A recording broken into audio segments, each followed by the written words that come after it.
Keperluan latihan ialah keperluan peringkat individu, pasukan atau organisasi untuk kemahiran atau kebolehan yang boleh dipenuhi melalui latihan, pembelajaran atau intervensi pembangunan.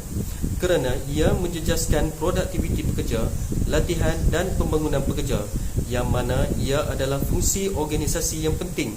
Lodi, Syamim, Wabab, Syazad dan Ashraf pada tahun 2018. Kekurangan latihan yang mencukupi boleh menghalang pekerja daripada memenuhi tanggungjawab kerja mereka dan menghalang organisasi dalam mencapai objektif mereka. Training Needs Analysis (TNA) atau analisis keperluan latihan harus bertujuan untuk mengesan di mana dan bagaimana ini mungkin berlaku dan mewujudkan keperluan untuk latihan dan pembangunan dalam bidang tertentu. Matlamat TNA adalah untuk memastikan bahawa latihan menangani masalah sedia ada atau yang boleh dijangka, disesuaikan dengan objektif organisasi dan disampaikan dengan cara yang berkesan dan melibatkan kos. TNA melibatkan yang pertama, memantau prestasi semasa menggunakan teknik seperti pemerhatian, temu bual, biasa. Yang kedua, penilaian prestasi, maklum balas 360 darjah, tinjauan pekerja dan soal selidik. Yang ketiga, menjangkakan kekurangan masa depan atau masalah yang mungkin timbul akibat perubahan, penegaan keperluan, turun naik dalam pasaran dan jangkaan pelanggan yang semakin meningkat. Selain itu, mengenal pasti jenis dan tahap pembangunan yang diperlukan dan menganalisis cara terbaik ini boleh disediakan. Keperluan latihan dibahagikan kepada 3 jenis umum, iaitu yang boleh dijangka, yang timbul daripada pemantauan dan penilaian prestasi, dan yang berpunca daripada masalah yang tidak dijangka. Tanjung Prima Sdn Bhd telah ditubuhkan pada 8 September 2010 mengikut Akta Syarikat 1965 dengan modal berbayar RM500,000 dan modal dibenarkan RM500,000. Modal dan ekuiti syarikat dimiliki oleh usahawan Bumiputera sehingga 100%. Tunjang Prima Sdn Bhd ditubuhkan sebagai syarikat kontraktor yang berdaftar dengan CIDB Grade 2 sebagai menyahut seruan kerajaan untuk melibatkan diri sepenuhnya dalam sektor pembinaan dan telekomunikasi selaras dengan kemajuan yang terdapat di negara kita serta mampu bersaing dengan mana-mana kontraktor yang telah terlibat dalam bidang ini untuk jangka masa yang panjang. Seluruh kru Tanjung Prima Sdn Bhd terdiri daripada Bumiputera yang berpengalaman luas dalam pembinaan bangunan dan kejuruteraan awam. Oleh kerana organisasi amat komited terhadap orientasi jangka panjangnya, ia juga komited untuk menyediakan perkhidmatan yang berkesan dan cekap dalam semua bidang aktiviti. Oleh hal yang demikian, untuk kekal berdaya saing di pasaran, Tanjung Prima Sdn Bhd harus menyiapkan kaki tangan dengan pengetahuan dan kemahiran yang baru agar mereka dapat menjalankan tugas masing-masing secara efektif. Untuk mencapai kecemerlangan dan mengatasi halangan dalam masa yang sukar ini, Tunjang Prima Sdn Bhd akan menumpukan kepada kos keupayaan, produktiviti dan kualiti kerja untuk menyelesaikan projek mengikut tarikh akhir dan keperluan yang telah ditetapkan. Oleh itu, lembaga pengarah dan kaki tangan terdiri daripada profesional yang cekap dalam disiplin masing-masing dalam semua elemen penting untuk memajukan firma. Eng Bano Nami dan Hak pada tahun 2020. Keperluan analisis keperluan latihan. Memahami keperluan organisasi sebelum anda boleh menilai dengan tepat keperluan tenaga kerja. Pertama sekali adalah perlu untuk memastikan apakah itu keperluan organisasi untuk terus berdaya saing. Berbekalkan kefahaman tentang organisasi, keperluan dari segi kecekapan, kemahiran, pengetahuan, sikap dan tingkah laku, anda boleh mula mendapat gambaran tentang latihan dan pembangunan yang diperlukan.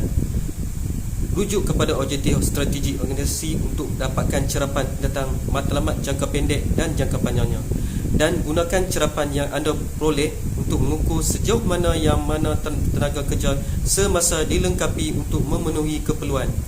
Jika organisasi mempunyai kelulusan rangka kerja kecekapan untuk peranan pekerja individu, gunakan ini sebagai penanda aras untuk menilai standard yang dijangka dicapai oleh semua pekerja.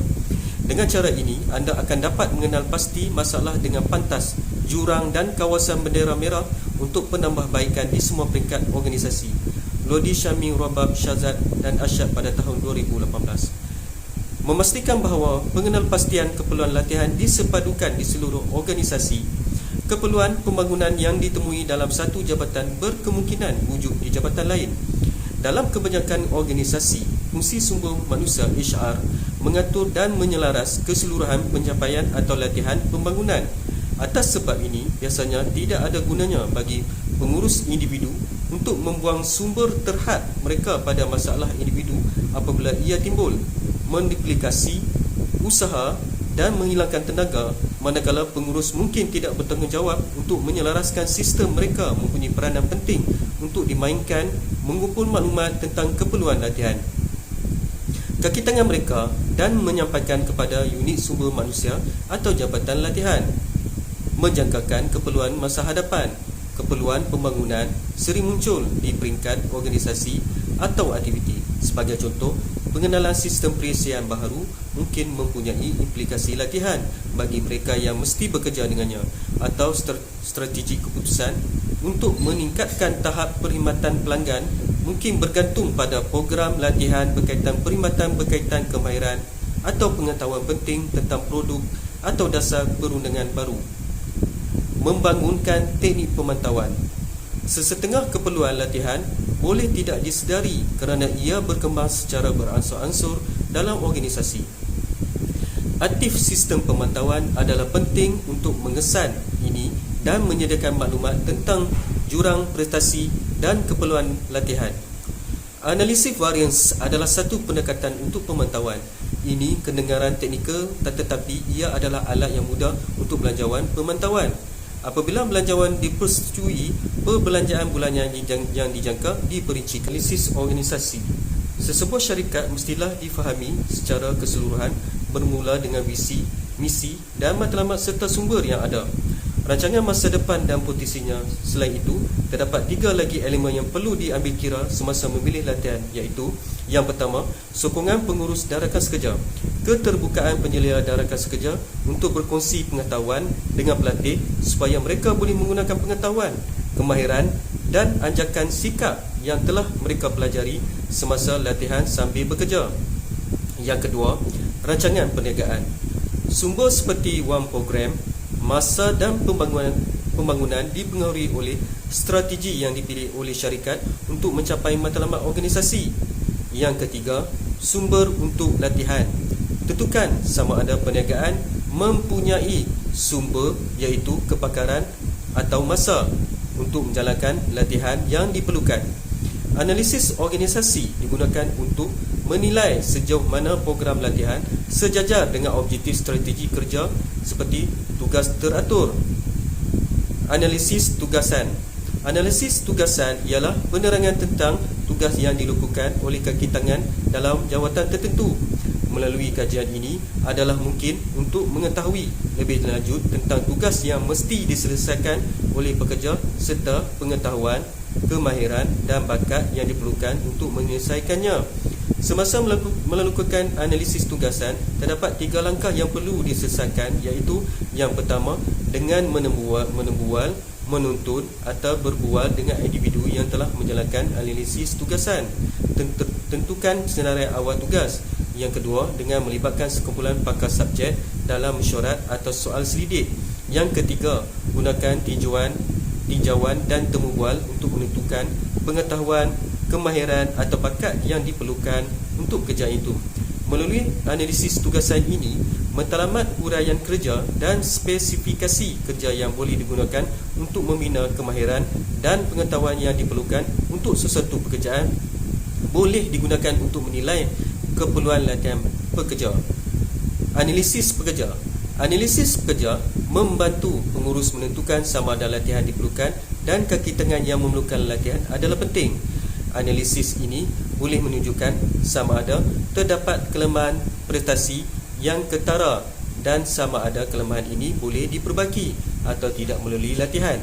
Latihan boleh meningkatkan prestasi jika ia disebabkan oleh kekurangan maklumat atau kebolehan, tetapi sebaliknya adalah benar apabila penyeliaan yang lemah atau pampasan yang rendah dipersalahkan untuk prestasi pekerja yang lemah. Program latihan. Latihan ialah program yang membantu kaki tangan belajar atau memperoleh pengetahuan, kemahiran dan kebolehan tertentu yang boleh menjadikan prestasi semasa mereka lebih baik Latihan melibatkan dimensi baharu dan perspektif kemahiran dan maklumat sesuai